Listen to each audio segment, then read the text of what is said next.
Hello friends, आप लोगों का एक बार पुनः स्वागत करता हूं अपने इस YouTube फैमिली में। आज की क्लास में हम जो अध्ययन करने वाले हैं वो अध्ययन करेंगे इंडियन पॉलिटी की श्रृंखला में।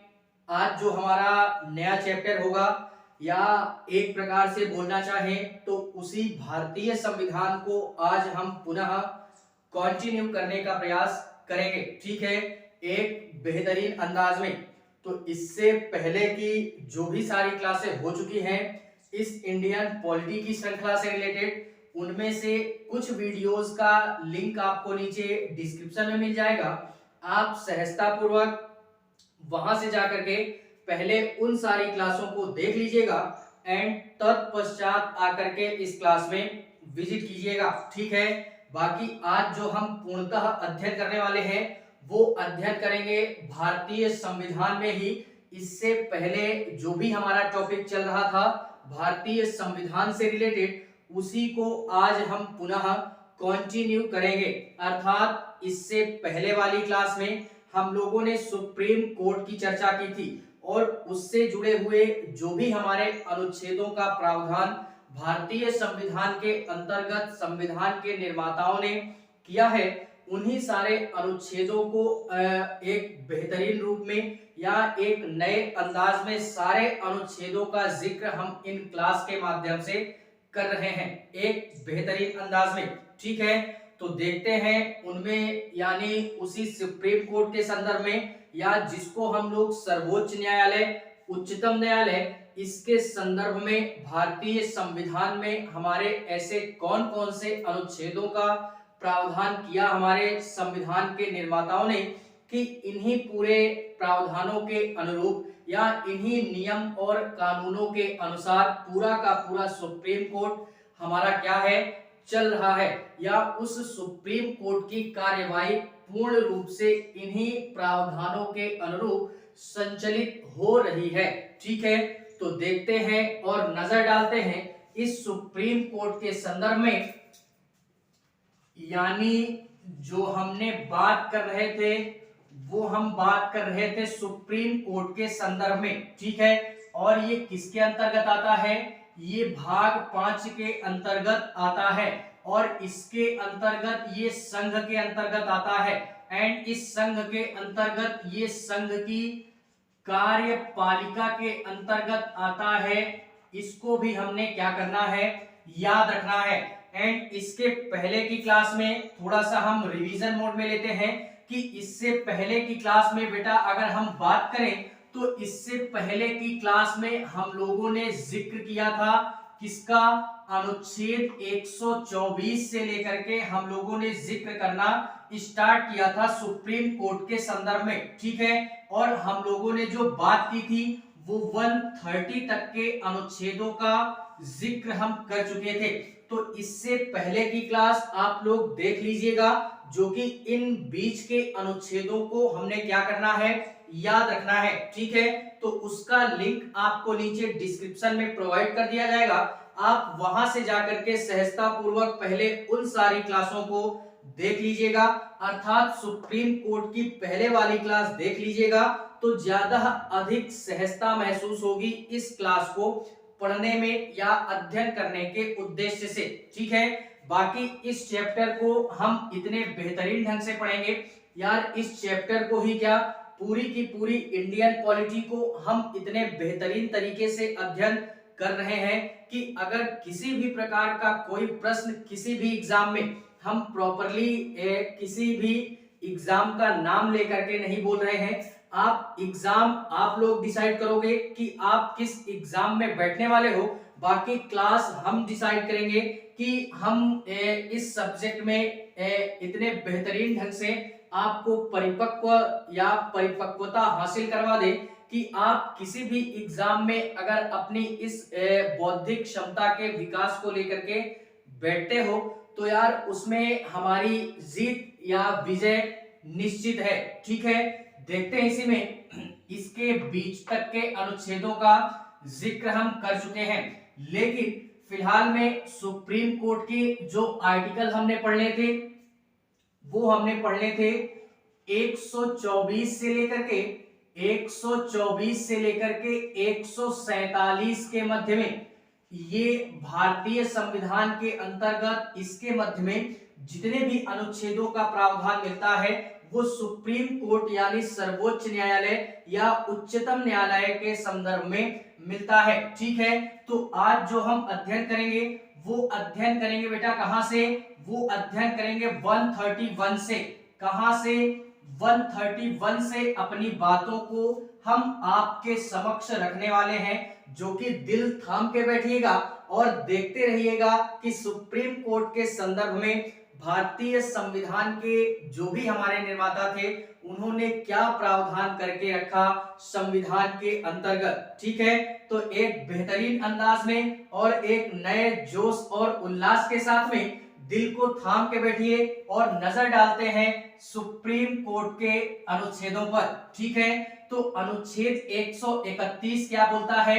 अनुच्छेद 131 बोलता है बेटा क्या कि इसमें बोलता है सुप्रीम कोर्ट के यानी आरंभिक क्षेत्राधिकारों का प्रावधान, यानी सुप्रीम कोर्ट के प्रारंभिक, क्या बोलता है? प्रारंभिक या आरंभिक क्षेत्राधिकार का प्रावधान करता है, क्षेत्राधिकार का प्रावधान करता है एक बेहतरीन अंदाज में। अब ये है क्या? प्रारंभिक या आरंभिक क्षेत्राधिकार क्या है? तो इससे तात्पर्य ये है कि सुप्रीम कोर्ट के प्रारंभिक या आरंभिक क्षेत्राधिकार से तात्पर्य है, या एक प्रकार से बोले तो मूल अधिकार बोल सकते हैं। क्या बोल सकते हैं?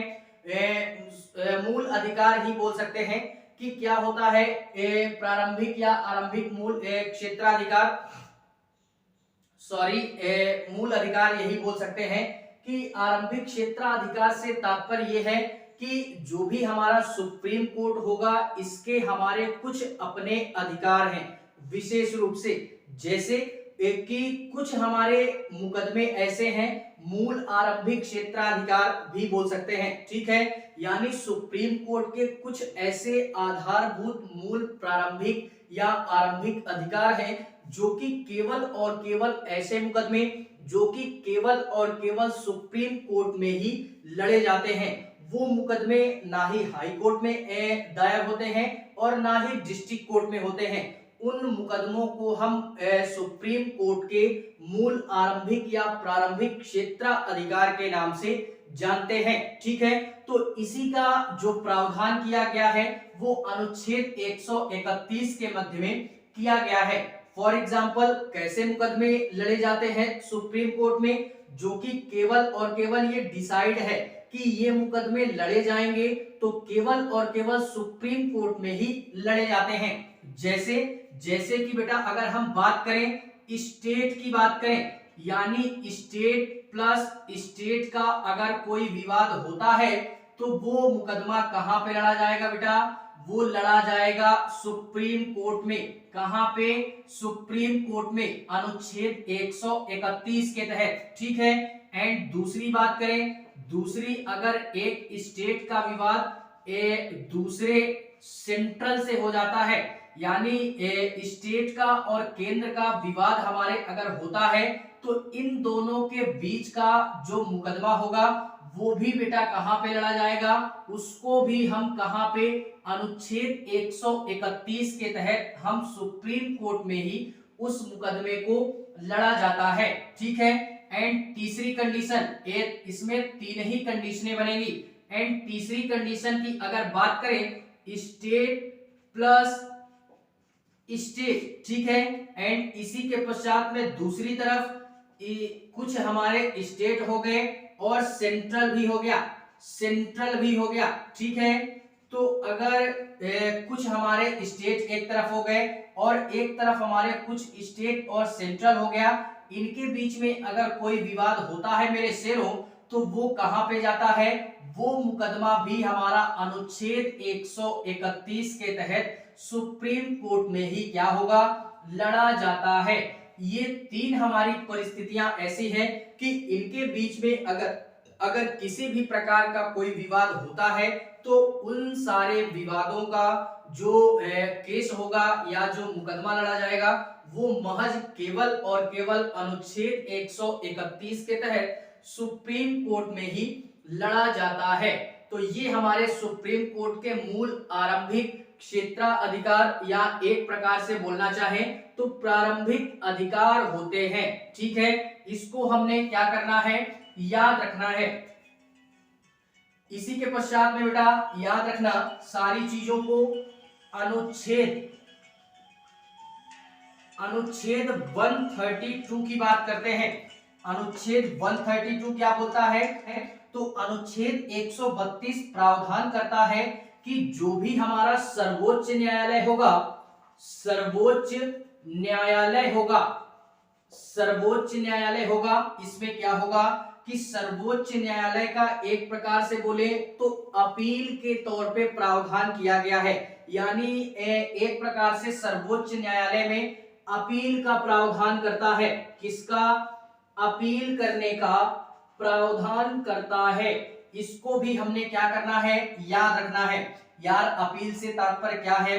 अपील से तात्पर्य ये है कि हमारे जैसे अभी हम लोगों ने अध्ययन किया ना कि ये हमारे कुछ प्रॉपरली ऐसे केस होंगे जो कि केवल और केवल अनुच्छेद 131 का मतलब अनुसार या 131 के अनुरूप केवल और केवल सुप्रीम कोर्ट में ही लड़े जाएंगे। ठीक है, और यहाँ पे जो बात कर रहा है अपील करने से तात्पर्य यह है कि हम लोग डायरेक्टली किसी भी केस को लेकर के सुप्रीम कोर्ट में नहीं जा सकते हैं। ठीक है, जैसे कि हमको अगर किसी भी प्रकार का कोई केस करना है, किसी के भी ऊपर किसी भी प्रकार का अगर कोई मुकदमा दर्ज करवाना है तो उस केस को लेकर हम डायरेक्टली सुप्रीम कोर्ट में नहीं जा सकते हैं। इसका प्रावधान अनुच्छेद 132 के तहत ये किया गया है। तो कैसे जा सकते हैं बेटा, अभी हम सारी चीजों को देखेंगे, इसको देखते हुए चलेंगे। ठीक है, इसमें क्या बोलता है कि अगर हमको सुप्रीम कोर्ट में डायरेक्टली नहीं जाना है तो कैसे जाएंगे, उसका भी अपना एक प्रोसेस है अपील करने का। अपील करने का बेटा ये प्रोसेस हमारा ये होता है कि सर्वप्रथम हम अपील करेंगे कहां पे, डिस्ट्रिक्ट कोर्ट में। कहां पे?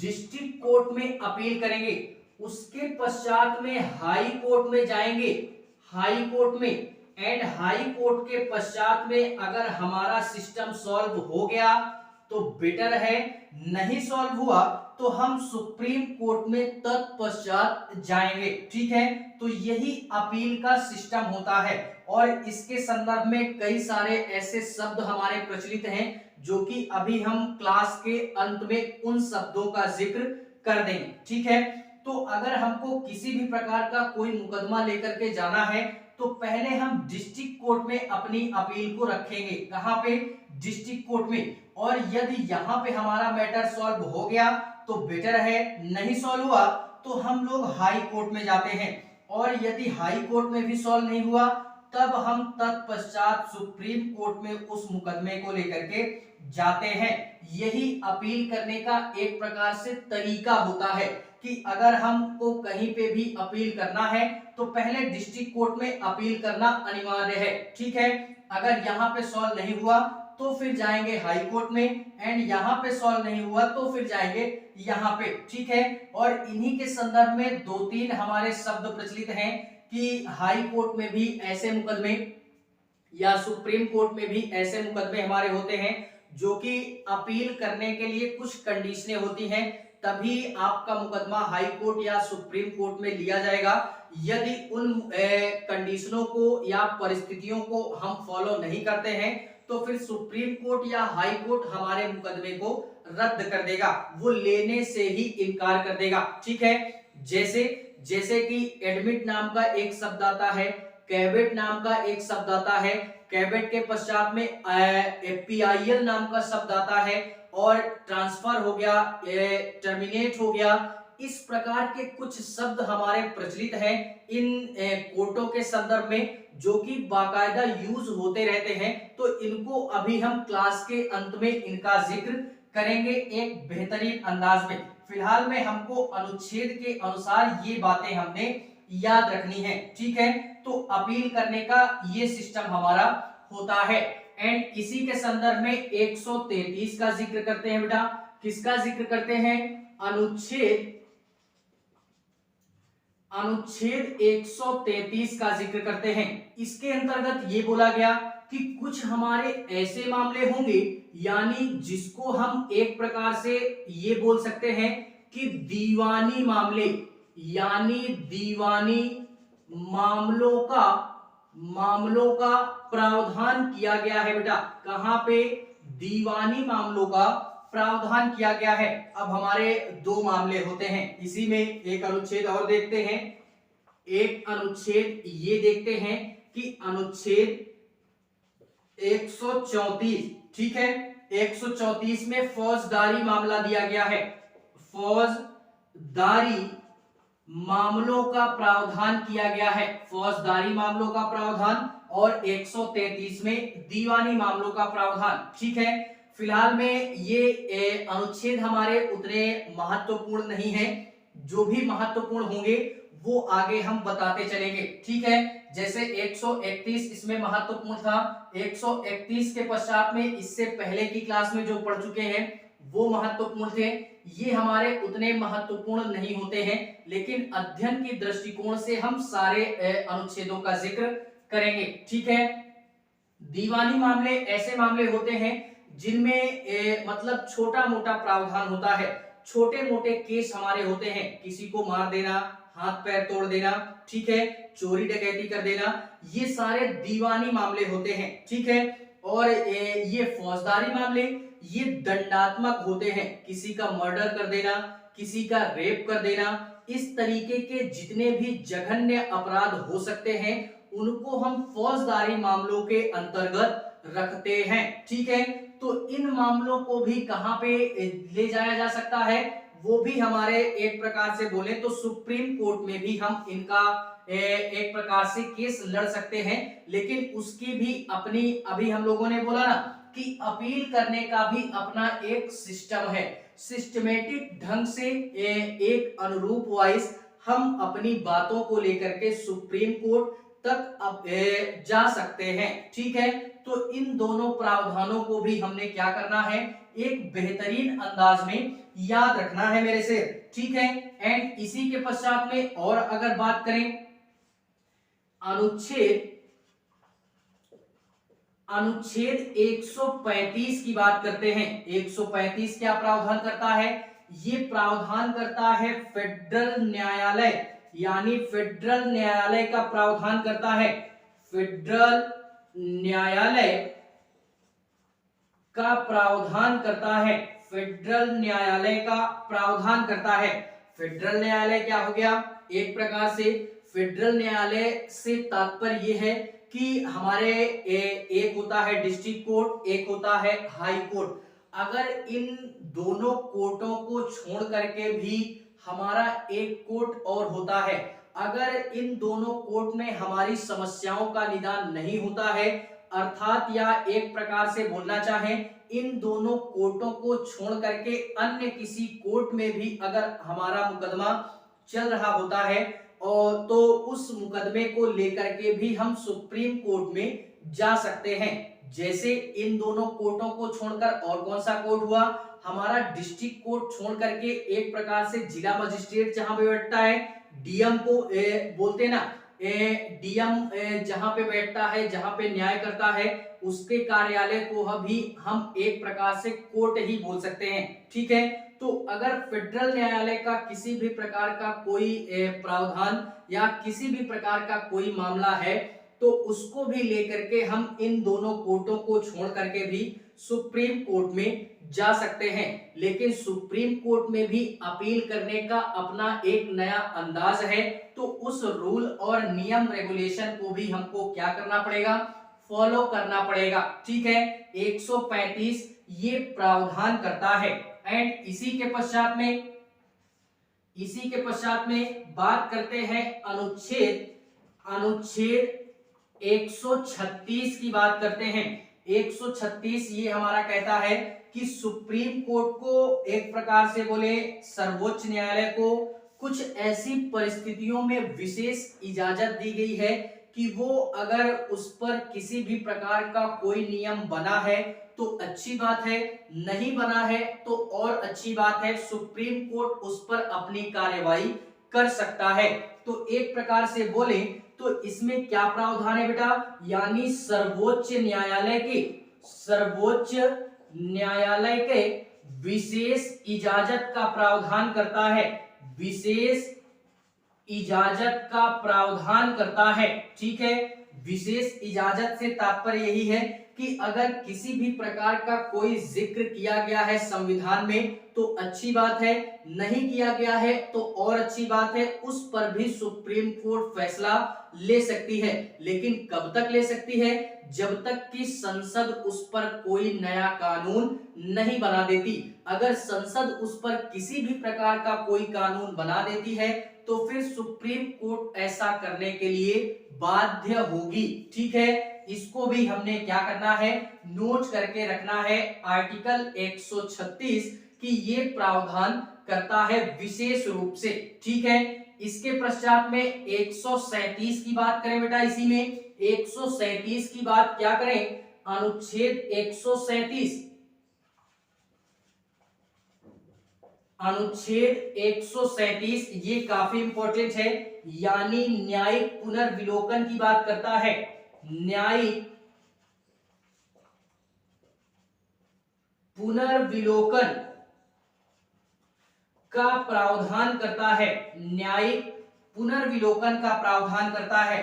यानी सुप्रीम कोर्ट के न्यायिक पुनर्विलोकन का प्रावधान से तात्पर्य यही है कि अगर किसी भी प्रकार का सुप्रीम कोर्ट ने कोई फैसला दे दिया और बाद में उस फैसले को लेकर के किसी भी प्रकार की दुविधा या परेशानी उत्पन्न होती है तो सुप्रीम कोर्ट स्वयं में अपने दिए हुए फैसले की जांच कर सकती है, या जांच करने के पश्चात में जो भी निर्णय हमारा आ सकता है उस फैसले को बदल भी सकती है या उस पर न्यायिक पुनर्विलोकन भी कर सकती है। ठीक है, तो यही हमारा सुप्रीम कोर्ट के संदर्भ में न्यायिक पुनर्विलोकन की बात करता है। एंड इतना ही नहीं, ये जो न्यायिक पुनर्विलोकन होगा ये हमारी एक बेंच के द्वारा किया जाता है, जो कि एक प्रकार से जजों का समूह होता है। जजों के समूह को ही हम बेंच बोलते हैं। ठीक है, तो इसमें बेसिकली 5 जज हमारे होते हैं जो कि न्यायिक पुनर्विलोकन के संदर्भ में अपनी सारी बातों का प्रावधान अनुच्छेद 137 के मध्य में बड़े ही बेहतरीन अंदाज में सुप्रीम कोर्ट कर सकती है। ठीक है, ये था हमारा अनुच्छेद 137 कि ये क्या प्रावधान करता है भारतीय संविधान के अंतर्गत में। इसी के पश्चात में बात करते हैं अनुच्छेद 138 की। अनुच्छेद 138 की बात करें,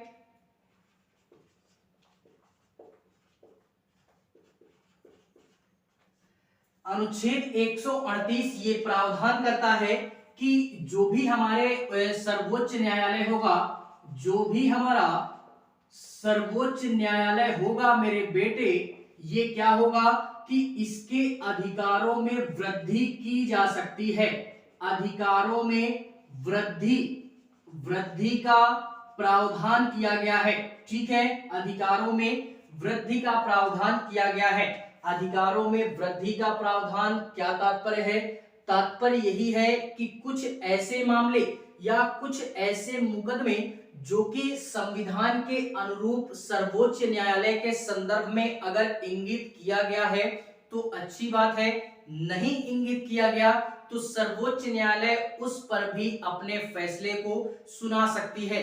यानी एक प्रकार से बोले तो उसके अधिकारों में वृद्धि की जा सकती है। ठीक है, और यह तब तक ही किया जाएगा, मैंने अभी बोला कि जब तक उस पर संसद किसी भी प्रकार का कोई कानून नहीं बना देती है, तो सुप्रीम कोर्ट उस पर भी अपना फैसला दे सकती है। यही एक प्रकार से इसके अधिकारों में वृद्धि होती है।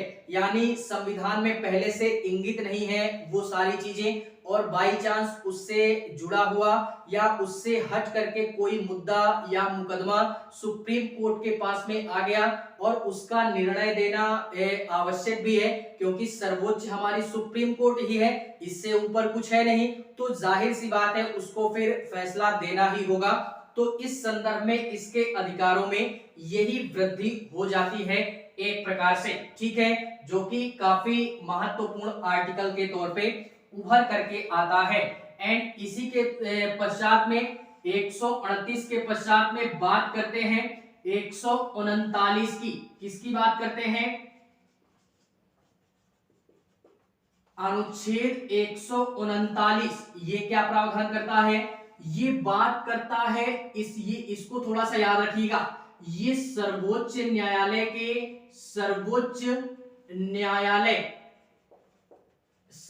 न्यायालय के रिटों का प्रावधान करता है, रिटों का प्रावधान करता है।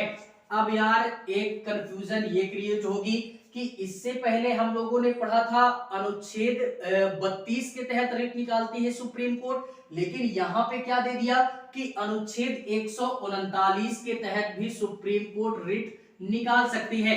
तो रिट दो प्रकार के हैं, उनको याद रखना। कौन कौन से? एक मूल अधिकार के संदर्भ में सुप्रीम कोर्ट रिट निकालती है, एंड दूसरा हमारे मूल अधिकारों को छोड़ करके अन्य जो मामले होंगे उनको ले करके जो एक प्रकार से रिट निकालेगी सुप्रीम कोर्ट, वो अनुच्छेद 139 के तहत निकालेगी, और मूल अधिकारों को लेकर के अगर निकालेगी तो वो अनुच्छेद 32 के तहत निकालेगी। किसके तहत? अनुच्छेद 32 के तहत निकालती है।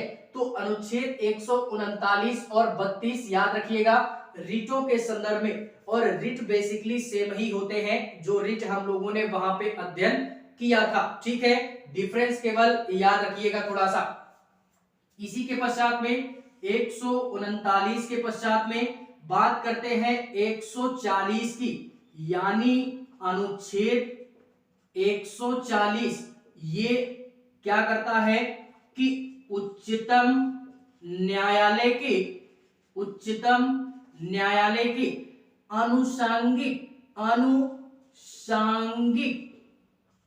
अनुसांगिक शक्तियों का प्रावधान करता है या अनुसांगिक अधिकारों का प्रावधान करता है। अब ये अनुसांगिक क्या हो गया? अनुसांगिक से तात्पर्य यही है कि कुछ हमारे अधिकार ऐसे हैं जो कि संविधान के अनुरूप हो सकते हैं, तो संसद उन पे भी क्या कर सकती है? सुप्रीम कोर्ट को एक नए प्रावधान के तौर पे संवैधानिक रूप से कानून बना करके दे सकती है। इसी को हम सर्वोच्च न्यायालय या उच्चतम न्यायालय के अनुसांगिक शक्तियों के नाम से जानते हैं, जो कि पहले उसको ये शक्तियां प्राप्त नहीं थी, लेकिन संसद को आवश्यकता पड़ी या संसद अगर चाहेगी तो फिर सर्वोच्च न्यायालय के संदर्भ में संवैधानिक रूप से उसको अनुसांगिक शक्तियां प्रदान करवा सकती है, जो कि पहले इसका जिक्र नहीं था, ठीक है। तो यही एक प्रकार से अनुसांगिक का तात्पर्य समझिएगा कि पहले उसका वर्णन नहीं था, लेकिन बाद में संसद संवैधानिक रूप से उसका जिक्र कर सकती है। तो ये अनुच्छेद 140 के तहत ऐसा सारा कार्य होता है, ठीक है। एंड इसी के पश्चात में हम लोग बात करें अगर 141 की, अनुच्छेद 141 ये क्या प्रावधान करता है? 141 और अनुच्छेद 142 ये दोनों सेम ही है। दोनों क्या है बेटा? सेम है। क्या है कि सुप्रीम कोर्ट या सर्वोच्च न्यायालय क्या बोलता है? सर्वोच्च न्यायालय अगर किसी भी प्रकार का हमारा उसके जो आदेश होंगे या जो निर्णय होंगे या उसकी जो डिग्रियां होंगी वो सारे न्यायालयों में मान्य होंगे। सुप्रीम कोर्ट जो फैसला देगी वो सारे हिंदुस्तान के सारे न्यायालयों में मान्य होंगे, ठीक है। उस पर अगर किसी भी प्रकार की कोई हिचकिचाहट या अनदेखी कोई व्यक्ति करता है या कोई भी न्यायालय करता है तो असंवैधानिक करार देते हुए दंडात्मक प्रावधान फिर किया जाएगा। ठीक है, तो ये अनुच्छेद 41 था और 42 में भी यही बात है, केवल उस पे प्रवर्तनीय शब्द जोड़ दिया गया है कि जो भी हमारे इसके आदेश, निर्णय या डिग्रियां होंगी वो प्रवर्तनीय होंगी, अर्थात इन्फोर्समेंट होगा, मानना ही पड़ेगा, ये इन्फोर्स करेगा। ठीक है, क्या करेगा? इन्फोर्स करेगा एक प्रकार से। तो ये हमको दोनों अनुच्छेद याद रखने हैं कि सुप्रीम कोर्ट की बातों को कोई नजरअंदाज नहीं कर सकता है। ठीक है, तो इसको भी याद रखिएगा। एंड इसी के पश्चात में 143 क्या प्रावधान करता है, तो इसको भी याद रखिएगा बेटा। अनुच्छेद 143, अनुच्छेद 143, ये एक प्रकार से सलाह का प्रावधान है। सलाह का प्रावधान है बेटा। किसको सलाह दे सकते हैं? तो राष्ट्रपति महोदय को अनुच्छेद 143 के तहत सुप्रीम कोर्ट अपनी सलाह दे सकती है। यदि राष्ट्रपति महोदय को कभी कभार ऐसी आवश्यकता पड़ती है कि उनको राय मशविरे और सलाह की आवश्यकता होती है तो वो सुप्रीम कोर्ट के चीफ जस्टिस से अपनी उस सलाह को ले सकते हैं।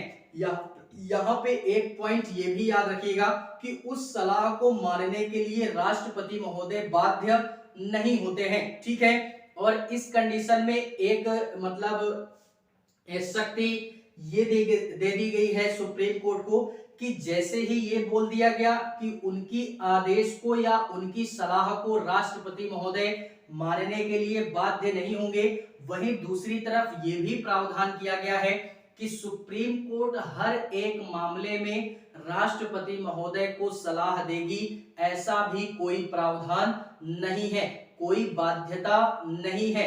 सुप्रीम कोर्ट चाहेगी तो सलाह देगी और नहीं चाहेगी तो सलाह नहीं देगी। तो दोनों के पास में थोड़ी सी डिफरेंट पावर हो जाती है, इसको भी हमने क्या करना है, याद रखना है।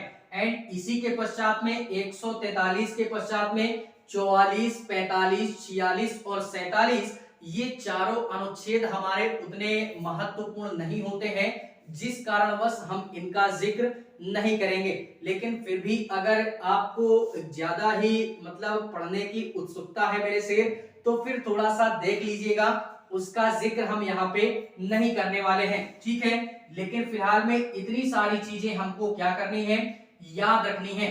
इसी के पहले मैंने बोला था कि क्लास के अंत में हम इन्हीं से रिलेटेड कुछ थोड़ा सा शब्दों का जिक्र करेंगे। तो उन शब्दों को देखते हैं। क्या देखते हैं कि इसी में कुछ हमारे शब्द आते हैं, जैसे कि शब्द ये आते हैं कि सुप्रीम कोर्ट की अपनी स्वयं की क्या है, प्राइवेसी है। प्राइवेसी है तो जो केवल और केवल सुप्रीम कोर्ट ही उस कार्य को करती है। जैसे वहां के जजों की नियुक्ति हो गई, वहां के जजों का ट्रांसफर हो गया, सस्पेंशन ऑर्डर हो गया, टर्मिनेट करना हो गया, उनको पेंशन देना हो गया, उनको सैलरी देना हो गया। सुप्रीम कोर्ट के संदर्भ में जितने भी हमारे कार्य हो सकते हैं वो केवल और केवल सुप्रीम कोर्ट ही करती है। ये उसकी अपनी स्वयं की क्या है, प्राइवेसी है। ठीक है, और सुप्रीम कोर्ट को हम जानते हैं कि इनको जो सैलरी दी जाती है वो संचित निधि से दी जाती है, और संचित निधि से दी गई सैलरी में कटौती नहीं की जा सकती है। कटौती कब की जाएगी, जब पूरे हिंदुस्तान के अंतर्गत आर्टिकल 360 का प्रयोग होगा तो फिर इनके सैलरी में कटौती की जाएगी। केवल एक व्यक्ति को छोड़ करके, वो है हमारे राष्ट्रपति महोदय। ठीक है, तो ये प्राइवेसी भी याद रखिएगा, उनकी स्वयं की अपनी प्राइवेसी है। इसी में सस्पेंड क्या होता है, सस्पेंशन भी दो प्रकार का होता है। दो प्रकार का कैसे कि एक तो हो गया छोटे मोटे मामलों में किसी भी व्यक्ति को सस्पेंड कर दिया, एक हो गया जघन्य अपराधों में सस्पेंड हो गया। ठीक है, और ये जो सस्पेंशन होगा ये 4 से 6 महीने या इससे अधिक के लिए भी हो सकता है। ठीक है, और अगर छोटे मोटे मामलों में हुआ तो फिर उस समय किसी भी व्यक्ति को वो घर पे भी रहेगा तब भी उसको आधी सैलरी दी जाएगी। ठीक है, और जब वो पुनः ड्यूटी पे आएगा तो फिर जो आधी सैलरी उसकी बच रही थी उसको भी उस ड्यूटी के जैसे ही वो ड्यूटी ज्वाइन करेगा तो बाकी बची हुई सैलरी उसकी जो काट ली जाती थी वो भी उसको सैलरी के साथ में दे दी जाएगी। लेकिन हाँ, वो जाकर के प्रूव करेगा हाई कोर्ट या कहीं पे भी कि हमको बिना फिजूल में ही सस्पेंड किया गया था, ऐसी हमारी कोई गलती वगैरह नहीं थी। ठीक है, तो एक प्रकार का सस्पेंशन ये हो गया। दूसरा सस्पेंशन हुआ जघन्य अपराधों का। ठीक है, तो उस मामले में भी आधी सैलरी दी जाती है, बाकी आधी बची हुई सैलरी नहीं दी जाती। भले आप ड्यूटी ज्वाइन भी करते हैं बाद में तो भी नहीं दी जाती है। ठीक है, लेकिन बाद में प्रमोशन वगैरह में दिक्कत हो जाती है, इस मामले में भी प्रूफ करना पड़ेगा। तो ये सस्पेंशन वगैरह याद रखिएगा, दो प्रकार के होते हैं। इसी के पश्चात में एक शब्द आता है टर्मिनेट, यानी बर्खास्त कर देना, यानी एकदम से घर में बिठा देना, छुट्टी हो गई अब आपकी, अब ड्यूटी पे नहीं आना है एकदम से। ठीक है, तो ये टर्मिनेट हो गया। एंड इसी के पश्चात में एक बेहद और बेहद महत्वपूर्ण शब्द जिसको हम लोग कैवेट के नाम से जानते हैं। किस नाम से? कैवेट के नाम से जानते हैं। कैवेट क्या होता है? कैवेट एक प्रकार से हाई कोर्ट या सुप्रीम कोर्ट ये कहीं पे भी लगाया जा सकता है। जैसे जैसे मैं और आप हो गए, मेरे और आपके बीच में किसी भी प्रकार का कोई विवाद अगर डिस्ट्रिक्ट कोर्ट में हो रहा था और एक प्रकार से बोले वहां पे हम लोगों ने अपनी मुकदमा दर्ज किया, अपनी अपील को दर्ज किया, तो क्या होता है कि मान लीजिए डिस्ट्रिक्ट कोर्ट में आप जीत जाते हैं, मैं हार जाता हूं, तो अब मैं तो हार गया, तो अब मैं शांत तो बैठूंगा नहीं, तो मैं चला जाऊंगा हाई कोर्ट में, वहां पे अपनी अपील को दर्ज करूंगा। ठीक है, और वहां पे अपनी अपील दर्ज करवाऊंगा। तो यार अब इस संदर्भ में जो भी हमारा हाई कोर्ट का जज होगा वो आपको तो बुलाने जाएगा नहीं कि आप आइए ये हमारे पास आए हैं अपनी बातों को लेकर के। वो तो यार डायरेक्टली मेरी बातों को सुनेगा, मेरे अनुरूप ही क्या कर देगा, अपने डिसीजन दे देगा। ठीक है, तो इस संदर्भ में आप क्या करोगे, आप तो टेंशन में आ जाओगे कि वो तो यार मुकदमा जीत गया, मैं हार गया, मेरे ऊपर कार्यवाही होगी। तो इस संदर्भ में आप क्या करोगे, आप भी हाई कोर्ट में जाओगे जहां वो बंदा गया है और एक प्रकार से कैवेट लगाओगे। कैवेट एक प्रकार से 3000 रुपए की राशि होती है जो कि वहां पे जमा करनी होती है। अब अगर आप वहां पे इस राशि को जमा कर देते हो तो जो भी हाई कोर्ट के जज होंगे या अन्य जो व्यक्ति होंगे वो अब उनकी जिम्मेदारी हो जाएगी कि अब अगर मैं वहां पे अपनी अपील लेकर के जाता हूं तो वो आपको पहले ही इन्फॉर्म कर देगा मेरी बातों को सुनने से पहले ही। तो अब आप भी वहां पहुंचोगे और मैं भी पहुंचूंगा, दोनों पक्षों की बात होगी एंड उसके पश्चात में जिसके भी तरफ साक्ष्यों की प्राप्ति हो जाएगी वो केस हमारा जीत जाता है। तो ये एक प्रकार का कैवेट होता है जो कि कैवेट लगाना अनिवार्य भी होता है। ठीक है, किसी भी प्रकार की कोई परिस्थिति अगर आप पे होती है तो कैवेट अवश्य लगाइएगा। ठीक है, इसी के पश्चात में ये कैवेट एक प्रकार से सुप्रीम कोर्ट में भी सेम हो सकता है। वो हमारा अपील कहां पे की जा रही है इस पे निर्भर करता है। ठीक है, इसी के पश्चात में एक हमारा शब्द आता है एडमिट। एडमिट शब्द आता है कि हम किसी भी केस को हाई कोर्ट या सुप्रीम कोर्ट में तब तक नहीं अपील करवा सकते हैं, यानी इनकी अपनी एक गरिमा है। आप छोटा मोटा केस लेकर के हाई कोर्ट सुप्रीम कोर्ट जाओगे, हाँ, तो इसके लिए अपनी एक गरिमा है, यानी आपको पहले अगर हाई कोर्ट में अपील दर्ज करवानी है या सुप्रीम कोर्ट में करवानी है तो आपको पहले अपना मुकदमा एडमिट करवाना पड़ेगा। वहां पे जाकर के जो भी हमारे अपने वकील को लेकर के जाएंगे, वकील ही आपका सारा कार्य करेगा क्योंकि वो कानून जानेगा, आप तो कानून जानोगे नहीं। ठीक है, तो वो आप अपने मुकदमे को एडमिट करवाओगे जाकर के। वहां अगर उनको लगता है कि ये केस हाई कोर्ट या सुप्रीम कोर्ट के लायक है तो फिर वो केस आपका लिया जाएगा, अन्यथा उस केस को या मुकदमे को रद्द कर दिया जाएगा। ठीक है, तो ये एक प्रकार सा एडमिट होता है, इसका भी अपना एक प्रोसेस होता है। ठीक है, इसी के पश्चात में एक शब्द और आता है PIL। ये PIL क्या होता है? ये भी हाई कोर्ट और सुप्रीम कोर्ट में ही व्यक्ति कोई भी दर्ज करवा सकता है पीआईएल, जो कि ये अपना स्वयं का मुकदमा नहीं होता, ये जनता के हितों से जोड़ करके या जनता के भलाई से जोड़ करके ये मुकदमा हमारा कोई भी व्यक्ति हाई कोर्ट या सुप्रीम कोर्ट में अपना दायर करवा सकता है। स्वयं का नहीं होता, लेकिन फिर भी उस मुकदमे को व्यक्ति हमारा लड़ता है। जैसे जैसे कि समाज में हम लोग देखते होंगे कूड़ा करकट कचरा वगैरह ढेर सारा है, अब समाज को इसमें दिक्कत होगी, काफी सारे कीटाणु गंदगी, तो इस मैटर को लेकर के भी हम हाई कोर्ट सुप्रीम कोर्ट में जा सकते हैं। फॉर एग्जाम्पल इसी प्रकार का अन्य मुद्दा हो गया जिससे समाज को क्षति पहुंचती है, समाज की भलाई नहीं हो रही है, तो इस प्रकार के मुद्दों को हम उठा करके जा सकते हैं हाई कोर्ट और सुप्रीम कोर्ट। अब इस संदर्भ में बहुत सारे लोग इसका फायदा भी उठाने लगे थे, तो इस पर हाई कोर्ट या सुप्रीम कोर्ट के द्वारा क्या कर दिया गया कि जो भी व्यक्ति अब पीआईएल दायर करेगा उसके लिए एक हमारी जमानत राशि के तौर पे 1 लाख रुपए पहले वो हमारे पास में जमा करेगा, उसके पश्चात में उसका मुकदमा हम लेंगे। तो अब जब से ये राशि हमारी निर्धारित कर दी गई तब से लोग पीआईएल कम दायर करते हैं, अन्यथा पहले इसकी संख्या बहुत भारी मात्रा में होती थी, लोग बहुत जनता की भलाई करते थे, ठीक है, और खूब नाम कमाते थे। इसी प्रकार से होता ना कि धीरे धीरे ऊपर चढ़ना, राजनीति में आना, काफी सारा सिस्टम हो जाता था। तो जब से ये राशि निर्धारित कर दी गई तब से ये सिस्टम थोड़ा सा कम हो जाता है। पीआईएल का मतलब यही होता है कि जनहित याचिका बोल सकते हैं, प्राइवेट इंटरेस्ट लिटिगेशन बोल सकते हैं, या पब्लिक इंटरेस्ट लिटिगेशन बोलते हैं, जनहित याचिका, ठीक है। तो इतनी सारी चीजें हैं जो कि काफी महत्वपूर्ण है और इनको हमने सारी चीजों को याद भी रखना है कि कैसा कैसा सिस्टम यहाँ पे होता है, ठीक है।